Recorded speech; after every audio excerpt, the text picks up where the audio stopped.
Hey, what is up, everybody? So, I want to talk about the Packers and their defensive performance in Week 1 against the Philadelphia Eagles and go a little bit more in depth.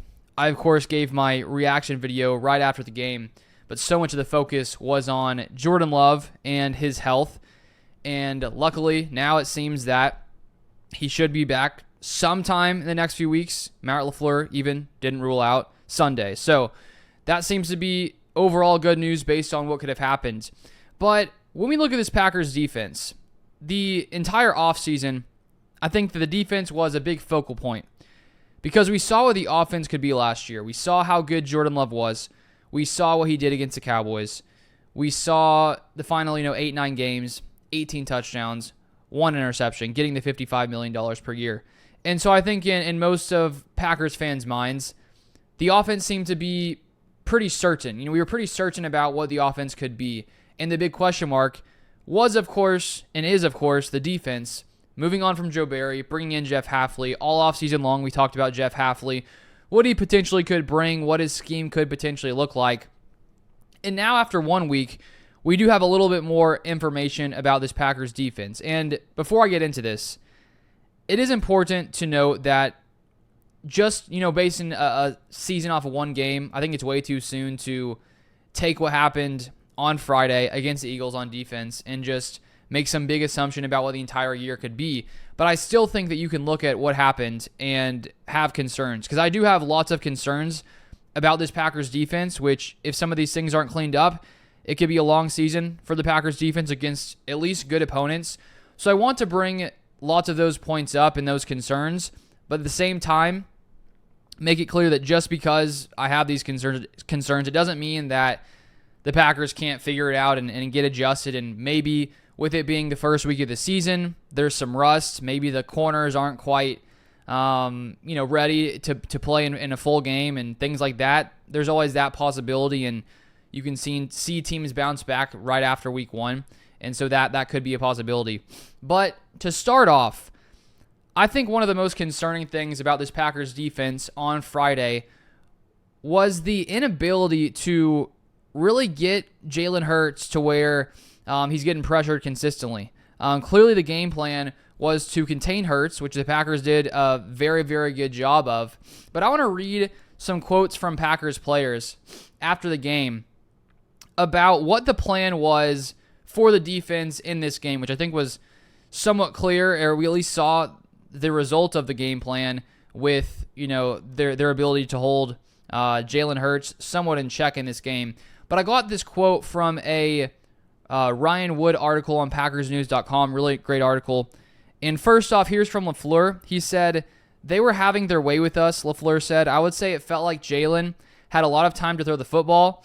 I think anytime you don't get a pass rush, and again, that is a really good offensive line, I just expected more from our pass rush tonight."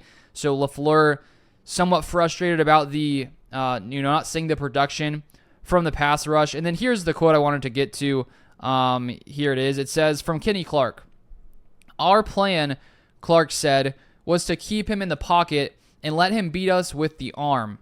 A lot of our rushes were really power rushes, really trying to contain him, not trying to get too crazy with rushes, get too much upfield. We limited it until probably that fourth quarter, but we've still got to get pressure on him." And I was rewatching a lot of the game earlier today, and when you watch lots of those rushes, you could tell that, like Rashawn Gary, Kenny Clark, as they're rushing and they're trying to push their offensive lineman back, they're sort of sitting back a little bit as well to try to make sure that Jaylen Herz doesn't escape the pocket. There were a few specific instances just in the first quarter that I saw where Kenny Clark is sort of like almost being a QB spy in a way, it almost looked like, where he's sort of trying to read to see if Hertz could go somewhere else. He's not really penetrating and trying to get to Jaylen Herz in that situation. And so clearly, with that quote from Clark, the Packers wanted to keep Jaylen Herz in the pocket and force them to beat the Packers with his arm. And they did a good job of, holding him in check when it comes to running the ball for the most part in that game. But he tore the Packers up when it came to, the passing. The secondary didn't really do a good job of sticking with their receivers. And when you throw in the fact that the Packers weren't getting pressure really, They got some pressure. I feel like it was mostly when Jaylen Herz couldn't find a guy open and he starts to scramble and like Rashawn Gary breaks outside and gets a pressure, things like that. But all in all, you would hope to see more pressure from the Packers offense because lots of it does start in the trenches. And if your offensive or your defensive line is not making it a little bit, making the quarterback a little bit uneasy in the pocket and he just has the time to sit back there, after a while, even for really good cornerbacks and really good secondaries, it's hard to sit back there and stay on your guy, some of these elite athletes like A.J. Brown, Devontae Smith, when Jaylen Herz just has that time to sit back there and do whatever he wants. And he was really, really good in that game. I mean, for the most part, outside of his interceptions, he threw for 278 yards. So besides his interceptions, he had a pretty solid day. Those were important. But he put the ball 278 passing yards in that game. A.J. Brown, 5 receptions, 119 yards. And so that was the most concerning thing for me, is that if this Packers defense is going to be an elite unit, then they have to be able to rush the passer and get pressures and make these quarterbacks, make them uneasy back there in the pocket. And they didn't really do that too much to Jaylen Herz. And I wonder if the Packers had not implemented such a strict game plan of trying to limit Jaylen Herz and his legs, which clearly is a big deal. We saw a couple of years ago what happened with Joe Barry as a DC when the Packers weren't able to do that. The Eagles ran for like 363 yards. And so I understand the reasoning for that, but it seemed to limit a little bit of what the Packers are doing with their pass rush. And, Clark mentioned how it was mainly just power rushes. And the Eagles' offensive linemen, they're so talented and so physically strong that even Rashawn Gary was having trouble really getting too much push on these guys. The Eagles' offensive line held up for the most part through lots of this game. So that is concerning because I think against weaker competition and weaker offensive lines, I think we'll see this unit produce at a high level. And even last year, they were the 6th highest team when it came to pressure rate on defense. So they were pretty solid overall last year. But when it comes to these really good offensive lines, they need to be able to get pressure. And so that's somewhat of a concern. Maybe with a different kind of game plan where they're not really trying to contain Hurts, maybe they will be able to force some more problems back there in the backfield for the quarterback. And we do face the Colts next week with Anthony Richardson, and he can also use his legs really well. I think he went like 9 of 19 last week. So I don't know if they'll implement the same kind of game plan, but I think that Jeff Hafley could consider doing something different. But at the same time, you did limit Jaylen Herz rushing. For the most part, 13 carries, 33 yards. So they did do a good job of stopping that. And then another concern from this Packers defense was the play of the secondary. And as I already mentioned, I think some of it had to do with the pass rush not getting there and them having to sit back and cover for a long time. But I think the most disappointing thing was Jair Alexander's performance. He was on A.J. Brown lots of the day. He, of course, led up that 67-yard touchdown. A.J. Brown finished with 119 yards. And, Jair is supposed to be a top-tier elite cornerback. And A.J. Brown is a top-tier elite wide receiver. And so I think that it's tough for any cornerback, even the best of the best, to hold these receivers in check the entire day. But Jair was getting beat a ton by A.J. Brown in this game, and I think that you just hope to see more from one of your premier top-tier players. And once again, maybe it's just the fact that it's week 1, and the Packers were needed to get some rust off. And I think you throw in the fact that the field conditions were so bad, guys were slipping all the time. But the same was true for the Eagles' offense. And so that was a concern for me. And I think that Eric Stokes was the best cornerback in that game. And all offseason long, we were wondering if Eric Stokes would be able to get back to how he used to play. And in his first game, he played really well. Of course, he wasn't having to match up on A.J. Brown like as much as Jair was. But that was a good sign to see Eric Stokes playing really, really well. And then one other thing I want to touch on is how Jeff Hafley deployed the blitz. Because I think going into this season, looking at how he played during his time in college, it seemed like he would blitz a lot more than Joe Barry and try to be more aggressive in that regard. And according to NFL Pro, they have a ton of stats, which I was looking at the other day, I think on Saturday. The Packers blitzed Jaylen Herz 17.1% of the time. Last year, according to NFL Pro, the Packers blitzed 30.1% of the time.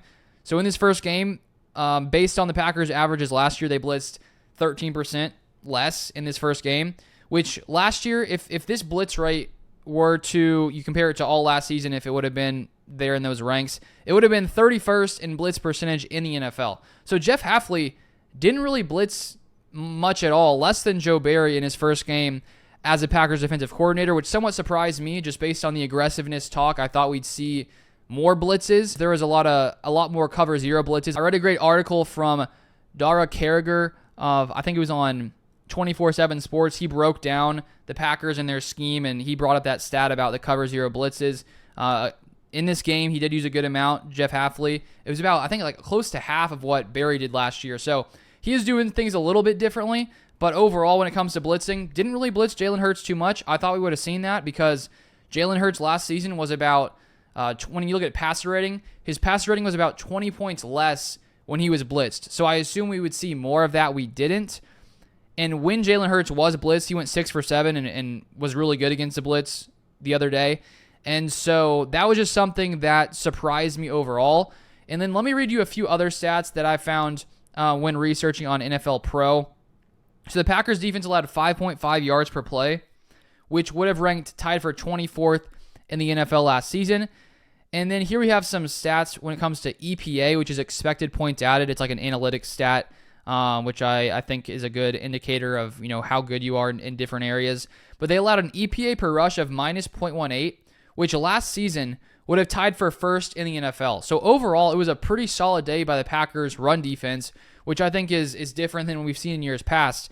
Saquon Barkley did still finish with 109 yards on 4.5 yards a carry, and I think holding Jaylen Herz to 13 carries on 33 yards definitely helped that EPA per rush. And if you would have taken that out, I assume that Barkley running for 4.5 yards a carry, not great, but not completely terrible. And so all in all, the rushing defense played pretty good for the most part in this game. And then if you look at the passing EPA allowed per play, it was a completely different story.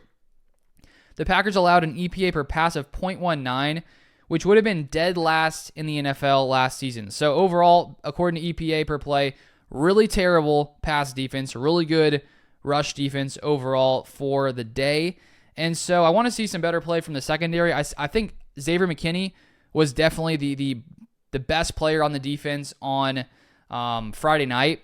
You saw that interception. He's so fast and physical, and there's no doubt that just adding him, even if Barry would have stayed, I think this defense would have taken a huge jump. I also liked what we saw from Javon Bullard.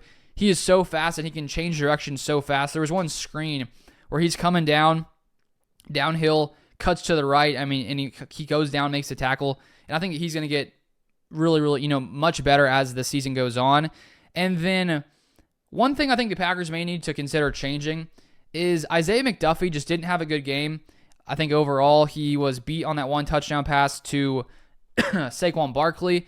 And then if you look at Edan Cooper, he only played in about 10 snaps, but he played really, really well. I shared some clips from the game, from the All-22 film on my Twitter, at LukeBeller3, if you want to go check those out.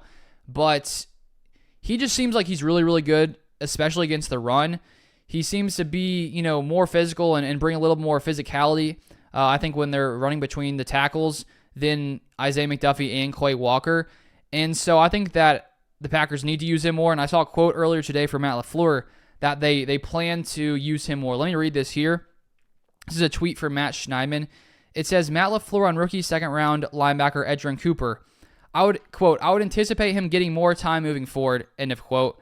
So I think that's great to see, because I think that this defense will get better if he's on the field more than Isaiah McDuffie is and Eric Wilson.